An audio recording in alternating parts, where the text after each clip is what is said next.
Монгол төрийн цагдаа дотоодын цэргийн байгууллагын 105 жилийн түүхт ойн баярын мэндийг хүргэе. Монгол улсын цагдаа дотоодын цэргийн байгууллага үүсэн байгуулагдсан цагаас хойш улс орны нийгэм төрийн байгууламжийн хөгжлийн бүхий л үе шатнд хөгжим бэхжиж ирсэн төрийн тусгайлсан чигүүртэй ууган байгууллагуудын нэг. Түүхэн баримт бичиг тэмдэглэснээр Монгол улсад цагдаа хэмээх тусгай үр гүйцэтгэдэг албаагч 1733 онд байгуулагдсан Уляастайн Манж Жанжны газрын мэдэлд Уляастайн цагдаа цэрэг нэртэйгээр анх бий болжээ. 1866 онд хүрээний хилийн дээсийг 15 газраар хэмжээлэн Түшээд хан, Сэцэн хан, Игшавд хувааж хариуцуулснаар 15-ны цагдаа гэдэг нэршил гарчээ. 1905 онд хүрээнд байгуулагдсан цагдан зээрлүүлэх газар нь Монгол дахь цагдаагийн анхны байгууллага байлаа. 1910 онд цагдан зээрлүүлэх газрыг цагдан сэргийлэх цэргийн хороо болгон өөрчилж Манж цэргийн оронд Монгол цагдаа цэргийг ажилуулах болжээ.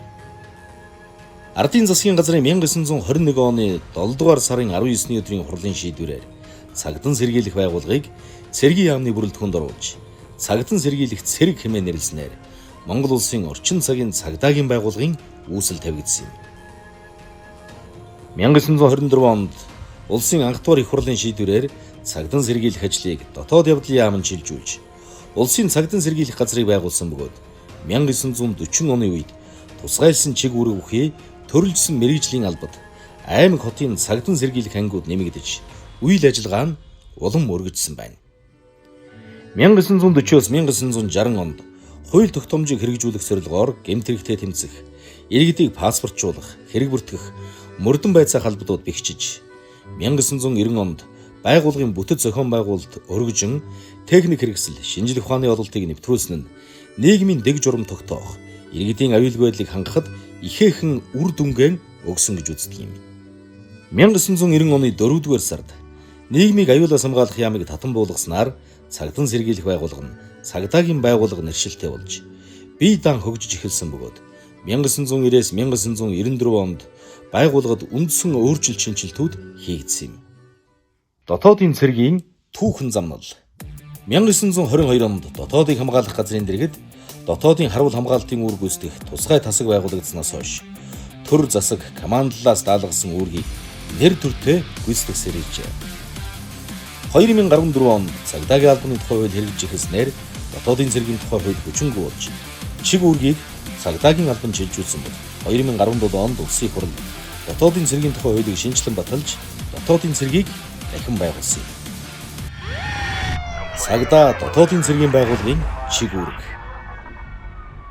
Цагдаагийн байгууллага нь цагдаагийн газрын агентлагийн эрх зүйн байдлын тухай хууль заасан дагуу гэмт хэрэгтээ тэмцэх, нийтийн хэв журам хамгаалах, олон нийтийн аюулгүй байдлыг хангах, захиргааны хяналт тавих чиг үүрэг бүхий төрийн тусгай алба юм. Цагдаагийн байгууллага хүний эрх чөлөөг хүндэтгэх, ил тод ээлттэй байх, олон нийтийн итгэлийг хүлээх, улс төрөөс ангид байх, нэгдмэл төвлөрсөн удирдлагатай байх зарчмыг баримтлан төв байгууллага харьяа албаны гэж нутаг дэвсгэрийн цагдаагийн байгууллагаас бүрдсэн тогтолцоогоор ажилладаг. Дотоодын цэргийн байгууллага нь улсын онц чухал объектыг хамгаалах, нийтийн хэв журам сахиулах, олон нийтийн аюулгүй байдлыг хангах, гэмтрийг тассан зогсооход дэмжлэг үзүүлэх, гамшиг аюулт үзэгдэл ослын үед эрен хайх аврах ажиллагаанд дэмжлэг үзүүлэх, террорист үйлдэлийг тассан зогсоох, тусгай ажиллагаанд оролцох зэрэг хуулиар тогтоосон бусад чиг үүргийг хэрэгжүүлдэг. Дотоодын цэрэг нь командлагч, штаб, мэргэжлийн анги, салбар гэсэн бүтэц зохион байгуулалтайгаар алба ажиллагаагаа явуулж байна. Онцлог үйл явдал мэдээлэл. Улсын хурлаас 1992 онд Монгол улсад нийгмийн дэг журмыг хангах талаар төрөөс явуулах үйл ажиллагааны үндсэн чиглэлийг 1993 онд цагдаагийн байгууллагын тухай хуулийг баталж 1994 оны 1-р сарын 1-ээс дагаж мөрдүүлсэн.